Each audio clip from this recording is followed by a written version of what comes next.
So as you can see, I'm oil gilding this frame. This is a Regency picture frame. I've already done the water gilding. There isn't much water gilding on this frame. The rest of it is all oil gilding. You can always tell where oil gilding is going to go on a frame because it's yellow.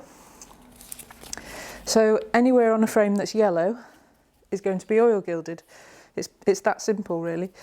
Now when you put the oil on, the surface needs to be non-porous. So the surface on this frame, because it was bowl, was porous. So what I had to do first was seal it.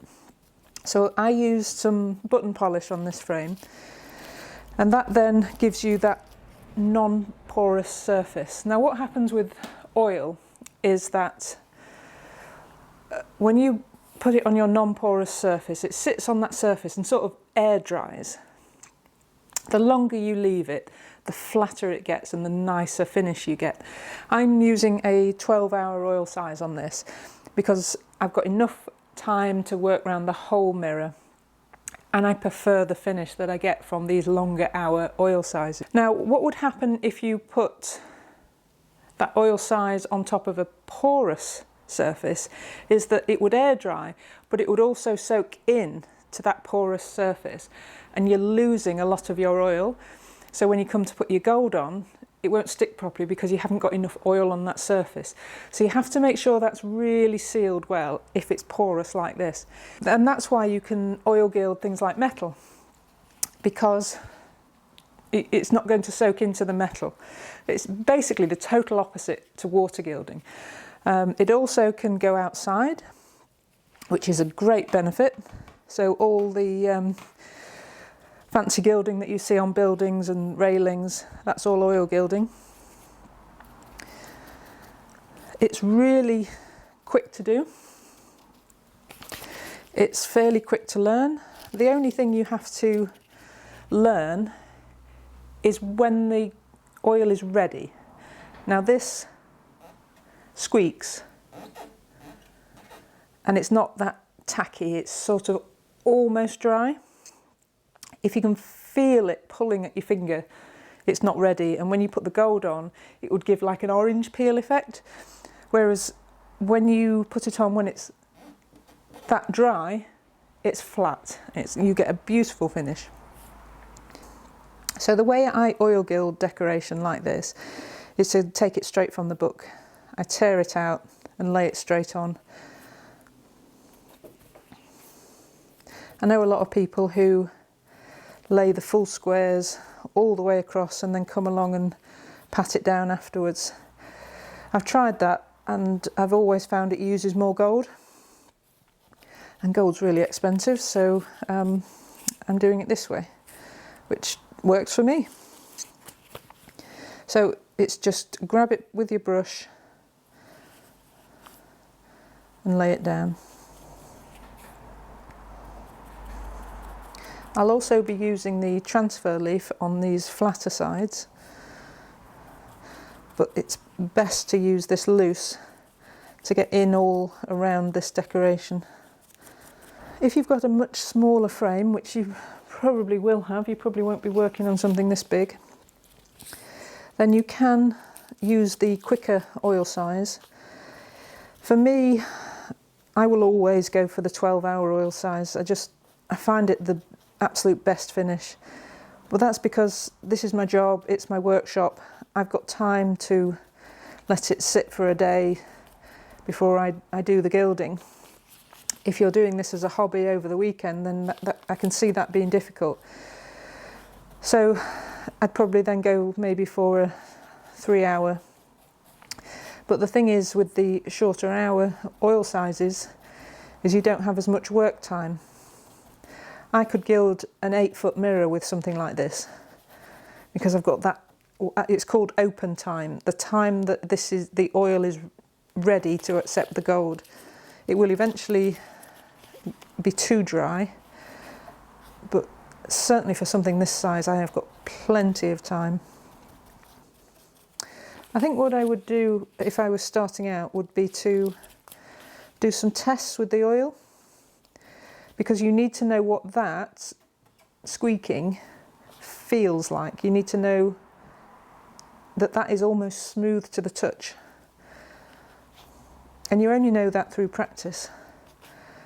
So if you oil some things, set your alarm, and then every half an hour or so come and feel it. You don't have to gild it at any point, but you just need to feel the oil, so you'll feel it as it's drying, so that you can get to know exactly when the right time is. Because putting the gold on too soon looks awful. It really is a horrible orange peely effect. And putting the gold on too late means it just won't stick. If you have let it go too long, if you let it dry for a few days, then you can re-oil it. The other thing, if you're putting it on slightly too soon, is you can see what I'm doing with the brush. I'm pulling over the surface of the gold to fill in the little cracks. And if you're putting it on too soon, it drags at the gold because it's too wet, and it pulls it off almost. So I know this is perfect because I'm not pulling any of the gold off. I'm not making any lines in it. It's staying really smooth. Now, the one thing I would say is don't ever use acrylic size on an antique. Acrylic size is great for craft. If you're putting some gold on a card, that's great. The thing about the acrylic size, it's ready in 15 minutes, so it means you can gild in 15 minutes, but it never actually truly dries, so it always remains slightly wet.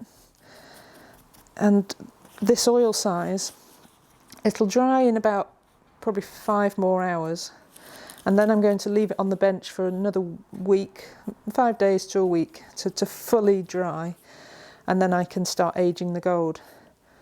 But with the acrylic oil size, it won't ever get to that stage. So yeah, I know it's tempting to do something so quickly in 15 minutes, but it's the worst thing you can do for an antique. The reason it's yellow under there is partly because the gold is transparent. It's actually so thin it's transparent. So having that yellow is much nicer than the white gesso would be. So it gives the gold a depth. Also, if you have a tiny, tiny little split in the gold that you've actually missed and haven't filled in, it's not really noticeable. But if it was white, it certainly would be noticeable. But you can see how quickly it's going on. It's really nice to do. I don't have to worry about my breathing like you do with water gilding. I'm just working those loose bits of swarf, I think they're called, the loose little bits of gold into all the little areas, making sure everything's covered. So another good thing about oil gilding is that you can use transfer leaf. Transfer leaf just means that it's on this piece of tissue paper. And when you've got a nice flat area like that, transfer leaf is perfect. Again, it's about using less gold and it gives a really nice finish. So you just put it on, rub your thumb down. Now I'm going over the decoration at the bottom here, although it won't cover it properly. I will have to go over that again with loose leaf to fill in all the holes. So it's absolutely perfect for these flat areas. And you just sort of roll it on.